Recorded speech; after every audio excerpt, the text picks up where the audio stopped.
السلام عليكم، مرحبا بكم في قناتي وقناتكم نادين نور ستار. كنتمنى تكونوا كلكم بخير وعلى خير واحسن الاحوال ان شاء الله يا ربي. مرحبا بالناس الجداد ومرحبا بالناس اللي معايا منذ البدايه. اليوم ان شاء الله عندي لكم فيديو جديد ووصفه جديده، نتمنى تنال الاعجاب ديالكم. غنشارك معكم مقروط الفرن بدون قلي بطريقه ناجحه وسهله ومضمون 100% هشيش كيدوب. ما نطولش عليكم، خليكم مع المقادير وطريقه التحضير. نبداو على بركه الله. اول حاجه غادي نحضروها هي عجينه التمر. بالنسبه للتمر خديت انا هذه ديال 500 غرام، يعني نصف كيلو. كنضيف لها معلقه كبيره ديال الزبده اي ما يعادل 30 غرام، نصف ملعقه صغيره من القرفه، وغنضيف 2 معالق كبار من ماء الزهر. وغادي نحاول نعجن هاد المكونات كامله حتى كنحصل على عجينه رطبه. بالنسبه للزبده استعملت زبده حيوانيه. كيف ما كتشوفوا يعني كنعجنوا هاد المكونات جيدا حتى كتندمج مع بعضها البعض. في الاخير غادي نحصلوا على عجينه التمر اللي كتكون رطبه. بصراحه هاد المقروط ديال الفرن اقتصادي بدون قلي وكيوجد في وقت قصير. كيف ما كتشوفوا حصلت على هاد العجينه هذه بهذا الشكل هذا. غادي نغطيها بلاستيك غذائي ونخليها جانبا. بالنسبه للمكونات اللي غادي نحتاجو باش نحضروا المقروط، عندي 500 غرام من السميد الرقيق، يعني اللي كنحضروا به البسبوسه والبغرير والحرشه، من طبيعه الحال مغربله يعني منخوله. غادي نضيف ليها ملعقه من سكر حبيبات، كيس من الفانيليا باش غادي نكهوها. تقدروا تعوضوه بكيس زهرة البرتقال. الملح وضعتها في ماء الزهر باش تذوب ليا جيدا. كنخلط دوك المواد الناشفه كيف ما كتشوفوا معايا حتى كتندمج مع بعضها البعض. من بعد غادي نضيف كأس من الزبده مذوبه. انا هنا استعملتي زبده المارغرين، ذوبتها. غادي نستعمل كأس، والقياس ديال الكأس يعني كأس العنبة. نصف كأس من الزيت، وغادي نخلط هاد المكونات جيدا حتى تترمل لينا بالزيت والزبده، يعني ديك السميده كتشرب لينا كلها بديك الزبده والزيت. وهذا هو السر ديال النجاح ديال العجينه ديال المقروط. من بعد ما خلطناها جيدا كيف ما كتشوفوا بهذا الشكل هذا، غادي نخليوها ترتاح تقريبا نصف ساعه. غنغطيوها بلاستيك غذائي وخليوها ترتاح مده نصف ساعه غير في سطح العمل. بعد مرور نصف ساعة كيف ما كتشوفوا معايا غادي نضيف ملعقة صغيرة ممسوحة من خميرات الحلويات يعني البيكنج باودر، وكنضيف نصف كأس من الدقيق. كنخلط المكونات جيدا، دقيق أبيض عادي. تنخلط المكونات جيدا بهذا الشكل هذا حتى كتندمج. الدقيق ما ضفناهش في الاول يعني باش السميده كتشرب لينا الزيت والزبده. من بعد كنضيف ماء الزهر اللي ذوبنا فيه الملح، وغادي نكمل العجينه ديالي غير بكأس من الماء، كأس واحد فقط، وغير برؤوس الاصابع، يعني بحال اللي كنعجنوا الحرشه. راكم عارفين اننا ما غندلكوش هاد العجين هادي، هي برؤوس الاصابع، وحنا تنضيفوا الماء تدريجيا حتى كنحصلوا على عجينه متماسكه بهذا الشكل هذا. يعني كأس واحد راه كافي. كيف ما كتشوفوا راه كتجمع بسهوله. هذا هو الشكل ديالها. غادي نخليوها ترتاح مده 5 دقائق فقط، 5 دقائق فقط. الا خليتوها اكثر غادي تنشف لكم العجين. بعد مرور 5 دقائق كنقسم العجين الى قسمين، نحاولوا يكونوا متساويين بهذا الشكل. النصف اللي غنخدم به والنصف الاخر غادي نغطيه ونخليه. كناخد ورق الطبخ او ورق الفرن كندهنو بزيت نباتيه بهذا الشكل هذا، غير بالقليل فقط، ما تكثروش الزيت في هذه المرحله هذه. وتنوضع الجزء الاول ديال العجين وتنحاول انني نطلقها باليد ديالي كيف ما تشوفوا معايا، يعني طريقه سهله. هذا هو الشكل ديالها. وهنا عندي صينيه الفرن، القطر ديالها عندي هنا 26 على 34، تكون مدهونه بالزيت. وتنقلب هذاك الورق اللي عليه الجزء الاول ديال العجين وتنطلقه بيدي بهذا الشكل هذا كيف ما كتشوفوا حتى كياخذ ليا شكل د العجين. من بعد كناخذ هاد القطعه د العجين وكنقاد بها الجوانب بهذا الشكل هذا، واستسمح الاخوات على الصوت، راني مريضه. الله يحفظكم والله ينجيكم والله يشافي الجميع. وتنقادوا لها الوجه ديالها بهذا الشكل هذا باش كيجينا وجه على مستوى واحد. طريقه سهله، غير تبعوا المراحل والتزموا بالمقادير وغتحصلوا على مقروط ناجح. نخليوها جانبا وغادي ندوزو باش نحضروا العجينه ديال التمر. بالنسبه لعجينه التمر كذلك خديت ورق مدهون بالزيت ووضعت عليه التمر وتنغطيه بقطعه اخرى اللي كتكون مدهونه بالزيت. تقدروا تستعملوا غير بلاستيك في هذه المرحله هذه، ولكن دهنوه بالزيت باش ما يلتصقش لكم مع التمر. وتنطلقوه بالمدلك بهذا الشكل هذا. كيجينا العمليه سهله بزاف بزاف، تنتحكموا فيها على حسب قياس صينيه الفرن اللي عندنا. وحنا كنطلقوا هذا التمر هذا بهذا الشكل. من بعد كنقوم بهذه العمليه باش غادي نقاد الوجه ديالو. كيف ما كتشوفوا كيجيني الوجه ديالو مقاد.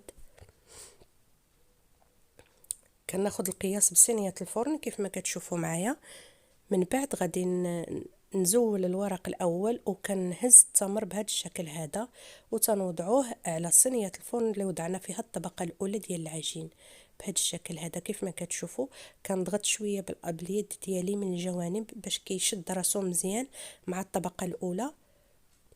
وكناخذ يعني القطاع هذا العجين بهذا الشكل هذا وتنقاد من الجوانب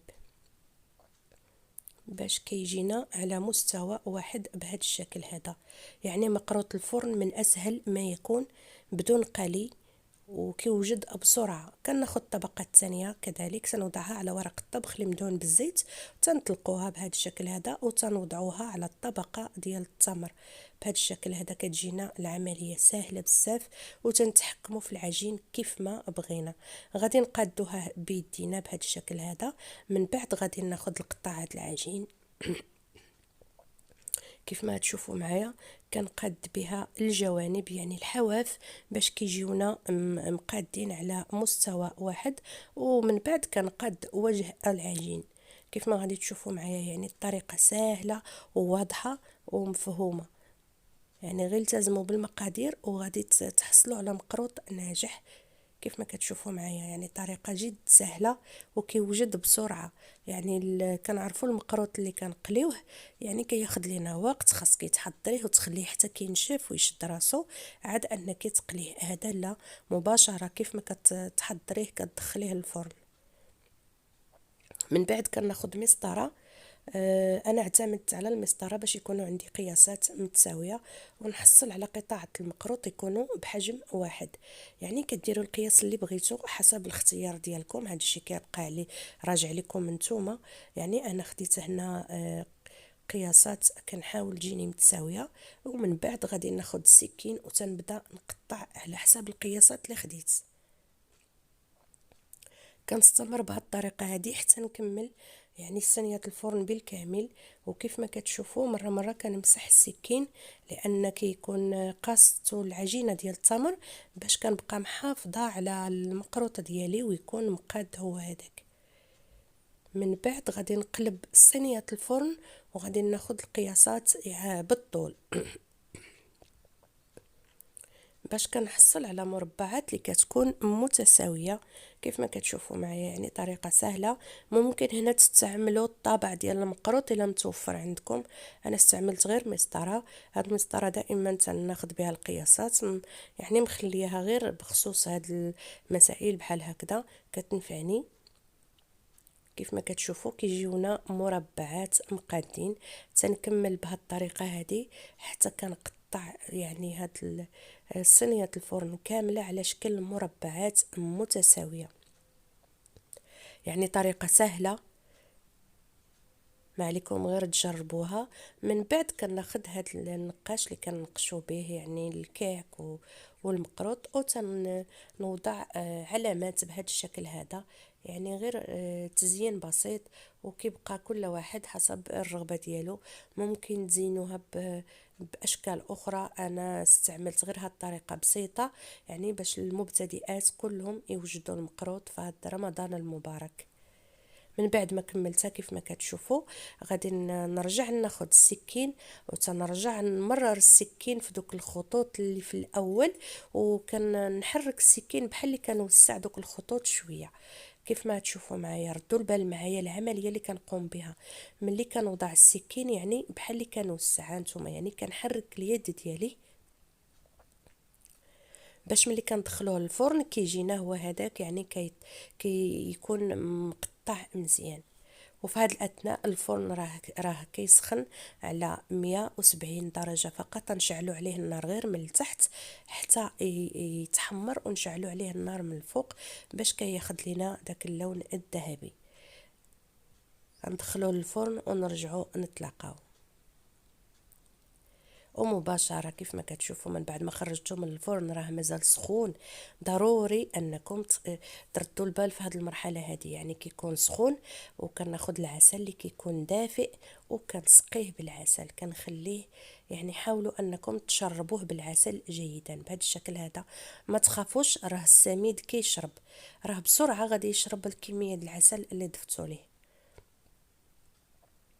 كنحرك صينيه الفرن باش العسل كيوصل لجميع الاماكن ديالها بهذا الشكل هذا، وغادي نخليه. انا بالنسبه لي خليته بات ليله كامله.